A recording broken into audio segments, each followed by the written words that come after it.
اور وہ اکثر آپس میں ملتے ہیں۔ بلال شاہ نے لڑکی کا نام انجم بتایا تھا۔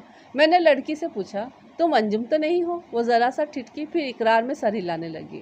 جی ہاں، میرا نام انجم ہے، میں کنگ کالج میں 2nd ایئر کی طالبہ ہوں۔ تیمور اور میں، میرا مطلب ہے ہم ایک دوسرے کے اچھے دوست ہیں۔ میں نہیں چاہتی کہ اسے کوئی نقصان پہنچے یا اس کی وجہ سے میرے بھائی مجرم بنے۔ پلیز آپ انہیں لڑنے سے روک لیجئے۔ وہ بڑے بے باک لہجے میں بات کر رہی تھی۔ معاملہ یقیناً سنگین تھا۔ اگر سنگین نہ ہوتا تو انجم اس طرح تھانے میں بھاگی ہوئی نہ آتی۔ تھانے اور اسپتال کا رخ لوگ اسی وقت کرتے ہیں جب پانی سر سے گزر چکا ہو۔ میں نے انجم سے تفصیل پوچھی۔ اس نے بتایا کہ اس کے 2 جڑواں بھائی ہیں۔ وہ 3 سال سے انگلینڈ میں کاروبار کر رہے ہیں۔ 2 ہفتے پہلے وہ واپس آئے ہیں۔ کسی نے تیمور کے خلاف ان کے کان بھر دیے ہیں۔ ابھی تھوڑی دیر پہلے انہوں نے مجھے بری طرح مارا ہے اور اب غصے میں بھرے ہوئے سد دھارا کی طرف چلے گئے ہیں۔ مجھے ڈر ہے کہ وہ تیمور کو بھی بری طرح ماریں گے۔ باتوں کے دوران لڑکی نے چہرے سے برقع ہٹا لیا۔ وہ خاصی بلکہ خطرناک حد تک خوبصورت تھی۔ میں نے بہتر سمجھا کہ اس معاملے کو خود ہی دیکھا جائے۔ تھانے میں جیپ موجود تھی۔ بلال شاہ کو تیمور کے گھر کا پتہ تھا۔ میں نے بلال شاہ کے علاوہ 2 کانسٹیبلوں کو ساتھ لیا اور سد دھارا کی طرف روانہ ہو گیا۔ انجم نے بتایا تھا کہ اس کے بھائیوں کے پاس سرخ مورس کار ہے۔ ایک مقامی گنڈا شاہی بھی ان کے ساتھ ہے۔ شاہی کو میں اچھی طرح جانتا تھا۔ دنگے فساد اور مار دھاڑ میں اس کا بڑا نام تھا۔ لوگ جانتے تھے کہ شاہی سرداروں کا پالتو کتا ہے۔ سد دھارا کی طرف ابھی ہم نے 2/3 فاصلہ ہی طے کیا تھا کہ ایک منظر دیکھ کر ہمیں رکنا پڑا۔ ہمارے ایک طرف پہاڑ اور دوسری طرف وادی تھی۔ وادی میں دور نیچے ایک جگہ لوگوں کا ہجوم نظر آیا۔ ارد گرد کے مکانوں سے لوگ نکل کر تیزی اس ہجوم کی طرف بڑھ رہے تھے۔ یقیناً کوئی خاص واقعہ ہو گیا تھا۔ ہماری گاڑی دیکھ کر لوگ ہاتھ ہلا ہلا کر ہمیں نیچے بلانے لگے۔ ہم نے ایک کانسٹیبل اور ڈرائیور کو گاڑی میں چھوڑا اور خود نیچے اترنے لگے۔ چند افراد نے بتایا کہ شاہی نے 2 لڑکوں کو مار مار کر ادموا کر دیا ہے۔ وہی ہوا تھا جس کا اندیشہ تھا۔ ہم تیزی سے ڈھلان طے کر کے موقع پر پہنچے۔ میرے سامنے تیمور خون میں لت پت بے ہوش پڑا تھا۔ اس کے ساتھی کو وہاں کے لوگ اٹھا کر چارپائی پر ڈال رہے تھے۔ وہ بھی شدید زخمی تھا۔ اس کا سر پھٹا ہوا تھا اور پہلو سے مسلسل خون بہہ رہا تھا۔ میں نے جھک کر تیمور کا معائنہ کیا۔ وہ بظاہر مردہ نظر آتا تھا، لیکن سانس چل رہی تھی اور نبض بھی ابھی ڈوبی نہیں تھی۔ اپنے زخمی ساتھی کی طرح تیمور بھی نیکر اور بنیان میں تھا۔ پاؤں میں شوز تھے۔ وہ ساتھی کے ہمراہ مشق کے لیے نکلا ہوا تھا کہ دھر لیا گیا تھا۔ دیکھتے ہی دیکھتے مقامی لوگ ایک اور چارپائی لے آئی۔ افراتفری میں تیمور کو بھی چارپائی پر ڈالا گیا۔ جب اسے چارپائی پر ڈالا جا رہا تھا تب میری نگاہ اس کی خون آلود ٹانگ پر پڑی اور میں بری طرح لرز گیا۔ تیمور کی بائیں ٹانگ پنڈلی سے ٹوٹی ہوئی تھی اور ایسی بری طرح ٹوٹی ہوئی تھی کہ ٹوٹ کر 90 درجے کے زاویے پر لٹک گئی تھی۔ ہم نے دونوں زخمیوں کو حتی الامکان تیزی سے سڑک تک پہنچایا اور جیپ میں ڈال کر سول ہسپتال کی طرف روانہ ہو گئے۔ بروقت طبی امداد ملنے سے دونوں لڑکوں کی جان بچ گئی، تاہم تیمور کی ٹانگ تقریباً ناکارہ ہو گئی۔ پنڈلی کی دونوں ہڈیاں چکنا چور ہو گئی تھیں۔ شاہی اور انجم کے بھائیوں نے اسے زمین پر لٹا کر باقاعدہ جکڑا اور ٹانگ پر بندوق کے آہنی کندے سے ضربیں لگائی تھیں۔ ڈاکٹروں نے ایک بڑے آپریشن کے بعد ہڈیاں جوڑ کر پلاسٹر چڑھا دیا اور زخموں پر ٹانکے لگا دیے۔ تیمور کے ساتھی پر تلوار سے وار کیا گیا تھا۔ اس کے پہلو پر گہرا زخم آیا تھا اور بہت سا خون راستے میں ضائع ہو گیا تھا۔ قسمت اچھی تھی جو وہ بچ گیا۔ اسے بلال شاہ نے خون دیا تھا۔ شاید اس کے بچ جانے کی ایک وجہ یہ بھی تھی کہ اسے بلال شاہ کا خون لگا تھا۔ ادرکوں اور دودھ جلیبیوں سے بنا ہوا خون۔ کچھ نہ کچھ تو کرامات دکھانی ہی تھی اس نے۔ ہاں، اس خون سے محروم ہو کر بلال شاہ کی حالت بہت پتلی ہو گئی تھی۔ صرف 1 بوتل خون دیا تھا اس نے، مگر یوں لگتا تھا کہ 1 بوتل خون کے علاوہ باقی سارا خون اس کے جسم سے نکال لیا گیا ہے۔ اس واردات کے سلسلے میں بھی کوئی گواہی دینے کو تیار نہیں تھا۔ شاہی سے ٹکر لینے کی ہمت بھلا کون کر سکتا تھا؟ شاہی ایک کشمیری ڈوگرا تھا، سنا تھا فوج سے بھاگا ہوا ہے۔ اس کے پاس رائفل کے علاوہ ہر وقت ایک تلوار بھی رہتی تھی۔ مشہور تھا کہ بڑا زبردست تلوار زن ہے اور 4 تلوار بازوں سے بیک وقت مقابلہ کرتا ہے۔ وہ سردار اشوک کا ملازم تھا۔ کسی میں جرات نہیں تھی کہ وہ چشم دیدہ گواہ ہونے کا دعویٰ کرتا، حالانکہ درجنوں لوگوں نے یہ خونی واقعہ اپنی آنکھوں سے دیکھا تھا۔ مجھے جو تفصیلات معلوم ہوئی،